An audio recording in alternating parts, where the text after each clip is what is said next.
ਆਪਣੇ ਗੁਆਂਢੀ ਮੁਲਕ ਕੈਨੇਡਾ ਤੋਂ 2 ਇੰਪੋਰਟੈਂਟ ਖਬਰਾਂ ਆ ਰਹੀਆਂ। ਇੱਕ ਤਾਂ ਕੈਨੇਡਾ ਦੇ ਜਿਹੜੇ ਕੰਜ਼ਰਵੇਟਿਵ ਲੀਡਰ ਹੈਗੇ ਆ, ਉਹ ਪੀਅਰ ਪੋਲੀਵਰ ਉਹ ਜਿੱਤ ਗਏ ਹੈਗੇ ਆ। ਅਲਬਰਟਾ ਤੋਂ ਉਹ ਦੂਸਰੀ ਵਾਰੀ ਖੜੇ ਸੀ ਕਿਉਂਕਿ ਪਹਿਲੀ ਵਾਰੀ ਜਦੋਂ ਇਲੈਕਸ਼ਨ ਹੋਈਆਂ, ਉਹ ਆਪਣੀ ਸੀਟ ਹਾਰ ਗਏ ਸੀਗੇ।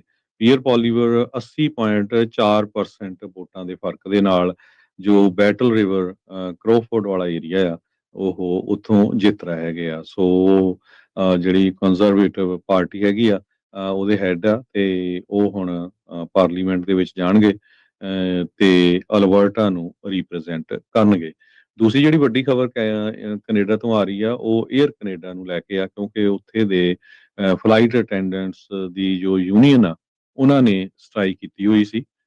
ਸੋ ਉਹਦੇ ਵਿੱਚ ਉਹਨਾਂ ਨੇ ਇਹ ਕਿਹਾ ਆ ਵੀ ਸਾਡੀ ਜਿਹੜੀ ਡੀਲ ਆ, ਉਹ ਬਣ ਗਈ ਹੈਗੀ ਆ। 10,000 ਦੇ ਕਰੀਬ ਜਿਹੜੀਆਂ ਫਲਾਈਟ ਅਟੈਂਡੈਂਟਸ ਹੈਗੇ ਆ, ਉਹਦੇ ਕਰਕੇ ਬਹੁਤ ਸਾਰੀਆਂ ਜਿਹੜੀਆਂ ਲੋਕਾਂ ਦੀਆਂ ਟਰੈਵਲ ਪਲਾਨਸ ਇੱਕ ਤਰ੍ਹਾਂ ਦੇ ਨਾਲ ਡਿਸਟਰਪਟ ਹੋਣੀਆਂ ਸੀਗੀਆਂ ਤੇ ਹਜ਼ਾਰਾਂ ਦੀ ਗਿਣਤੀ ਦੇ ਵਿੱਚ ਜਿਹੜੇ ਟਰੈਵਲਰਸ ਆ, ਉਹਨਾਂ ਦੇ ਉੱਤੇ ਅਸਰ ਹੋਣਾ ਸੀ।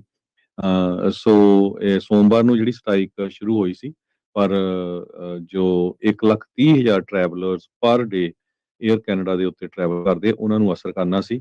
ਸੋ ਲੱਕਲੀ ਜੋ ਆ, ਉਹਨਾਂ ਨੇ ਡੀਲ ਬਣਾ ਲਈ ਹੈਗੀ ਆ।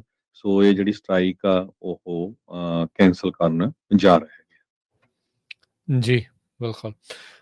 ਆਪਣੇ ਗੁਆਂਢੀ ਮੁਲਕ ਕੈਨੇਡਾ ਤੋਂ 2 ਇੰਪੋਰਟੈਂਟ ਖਬਰਾਂ ਆ ਰਹੀਆਂ। ਇੱਕ ਤਾਂ ਕੈਨੇਡਾ ਦੇ ਜਿਹੜੇ ਕੰਜ਼ਰਵੇਟਿਵ ਲੀਡਰ ਹੈਗੇ ਆ, ਉਹ ਪੀਅਰ ਪੋਲੀਵਰ ਉਹ ਜਿੱਤ ਗਏ ਹੈਗੇ ਆ। ਅਲਬਰਟਾ ਤੋਂ ਉਹ ਦੂਸਰੀ ਵਾਰੀ ਖੜੇ ਸੀ ਕਿਉਂਕਿ ਪਹਿਲੀ ਵਾਰੀ ਜਦੋਂ ਇਲੈਕਸ਼ਨ ਹੋਈਆਂ, ਉਹ ਆਪਣੀ ਸੀਟ ਹਾਰ ਗਏ ਸੀਗੇ। ਪੀਅਰ ਪੋਲੀਵਰ 80.4% ਵੋਟਾਂ ਦੇ ਫਰਕ ਦੇ ਨਾਲ ਜੋ ਬੈਟਲ ਰਿਵਰ ਕਰੋਫੋਰਡ ਵਾਲਾ ਏਰੀਆ ਆ, ਉਹ ਉੱਥੋਂ ਜਿੱਤ ਰਹੇ ਹੈਗੇ ਆ। ਸੋ ਜਿਹੜੀ ਕੰਜ਼ਰਵੇਟਿਵ ਪਾਰਟੀ ਹੈਗੀ ਆ, ਉਹਦੇ ਹੈੱਡ ਆ ਤੇ ਉਹ ਹੁਣ ਪਾਰਲੀਮੈਂਟ ਦੇ ਵਿੱਚ ਜਾਣਗੇ ਤੇ ਅਲਬਰਟਾ ਨੂੰ ਰਿਪਰੈਜ਼ੈਂਟ ਕਰਨਗੇ। ਦੂਸਰੀ ਜਿਹੜੀ ਵੱਡੀ ਖਬਰ ਕੈਨੇਡਾ ਤੋਂ ਆ ਰਹੀ ਆ, ਉਹ ਏਅਰ ਕੈਨੇਡਾ ਨੂੰ ਲੈ ਕੇ ਆ ਕਿਉਂਕਿ ਉੱਥੇ ਦੇ ਫਲਾਈਟ ਅਟੈਂਡੈਂਟਸ ਦੀ ਜੋ ਯੂਨੀਅਨ ਆ, ਉਹਨਾਂ ਨੇ ਸਟ੍ਰਾਈਕ ਕੀਤੀ ਹੋਈ ਸੀ।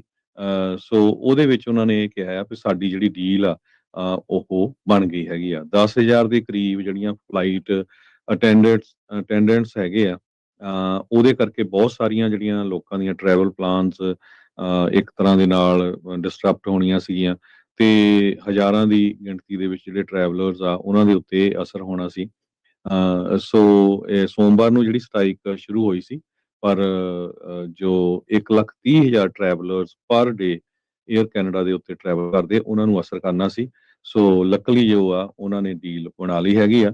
ਸੋ ਇਹ ਜਿਹੜੀ ਸਟ੍ਰਾਈਕ ਆ, ਉਹ ਕੈਂਸਲ ਕਰਨ ਜਾ ਰਹੇ ਹੈਗੇ। ਜੀ, ਬਿਲਕੁਲ।